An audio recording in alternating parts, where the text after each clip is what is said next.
फिर से आप सबको जय मसीह की प्यार भरा नमस्कार। आज हम जिस बारे में बात करेंगे, परमेश्वर का अनुग्रह और शांति के लिए और दया के लिए मैं परमेश्वर का धन्यवाद करता हूँ।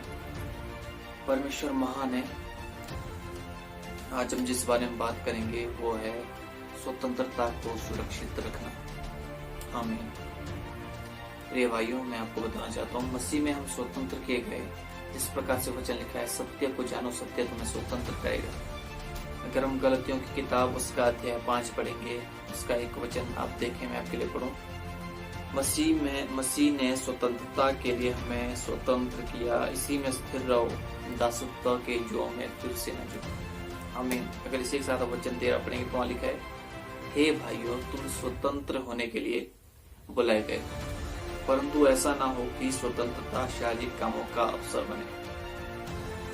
स्वतंत्रता शारीरिक कामों का अवसर बने, इस प्रकार से कहें। ऐसा ना हो कि जो हम स्वतंत्र किए गए, हमारी बीमारियों से, हमारी गरीबियों से, हर एक परिस्थितियों से परमेश्वर हमें निकाला, हमें आजाद किया। कहीं ऐसा ना हो कि हम शारीरिक कामों का ये अवसर बने कि हम स्वतंत्र होकर फिर से शारीरिक कामों में लग जाए। आगे अगर पढ़ेंगे, सारी व्यवस्था एक ही बात में पूरी हो जाती है कि वो अपने पड़ोसी से अपने समान प्रेम रख, परंतु मैं कहता हूँ आत्मा के अनुसार चलो। तो तुम शारीरिक रीति को, शरीर की लालसा को किसी रीति से पूरी ना करोगे। आमीन। क्योंकि शरीर आत्मा के विरोध में, आत्मा शरीर के विरोध में, ये दोनों एक दूसरे के विरोधी है। जो तुम करना चाहते हो वो तुम्हें करने नहीं देते, कि तुम ना कर पाओ, इसलिए एक दूसरे के ये विरोधी। आमीन। हमारी स्वतंत्रता, परमेश्वर ने हमें स्वतंत्र किया है। हम इस बात का ध्यान रखें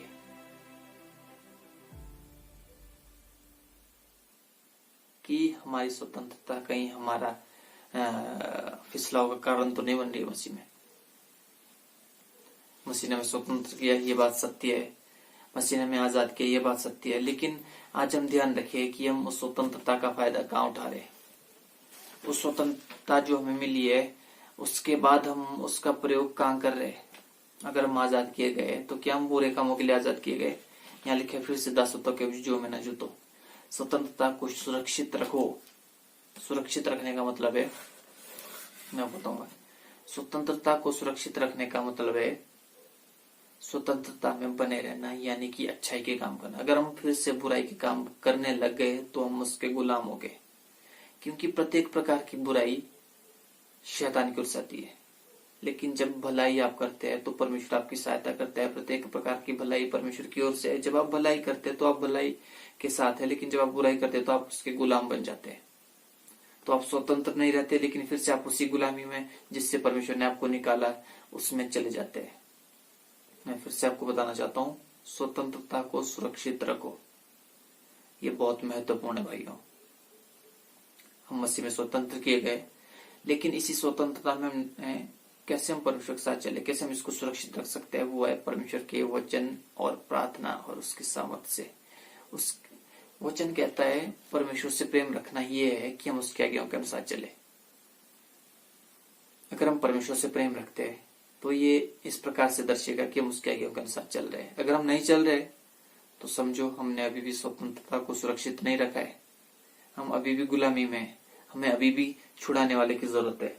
मैं आपको ये बताना चाहता हूँ, अपनी स्वतंत्रता को यूं ही ना गवाएं, उसे सुरक्षित रखें, और ताकि हम यीशु मसीह से विवेक और बुद्धि और वो सब बातें, बहुत सारी घटनाएं ऐसी है, यीशु मसीह को पकड़ना चाह राजा बनाने के लिए।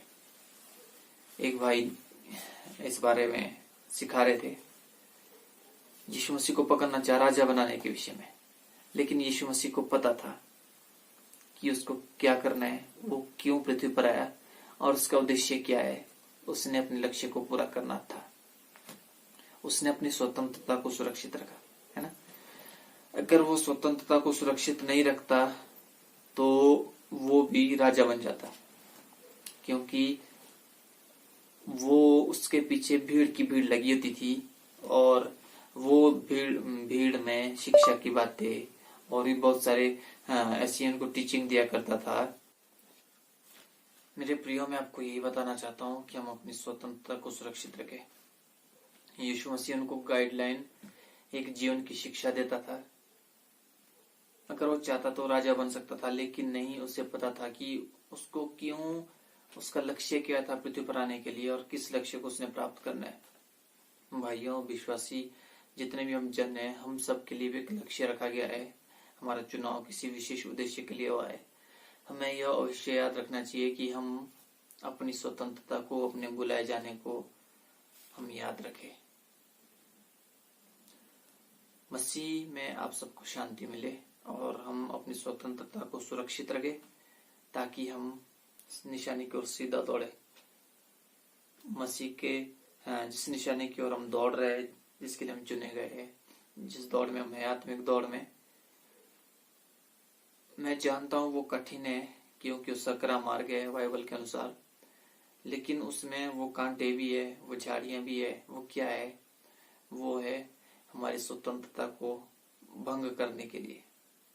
मेरे प्रियो, हर वक्त हम स्वतंत्रता को बनाए रखें, सुरक्षित रखें। कहीं ऐसा ना हो हमारे शारीरिक काम, हमारी जरूरतें, पैसा, धन, संपत्ति, परिवार, रिश्ते, ये सब हमारी स्वतंत्रता को बिगाड़ दे। कहीं ऐसा ना हम फिर से गुलाम बन जाए, अपने रीति रिवाजों के अनुसार चलना शुरू करें। वचन कहता है एक जगह, तुम मनुष्य की रीतियों को धर्म उपदेश करके सिखाते हो। तो कहीं ऐसा तो नहीं है कि हमारी लाइफ में कि हम इस प्रकार से चलते हैं, मनुष्य की रीतियों को धर्म उपदेश करके मानते हैं। मैं आपको ये बताना चाहता हूँ, स्वतंत्रता को सुरक्षित रखें।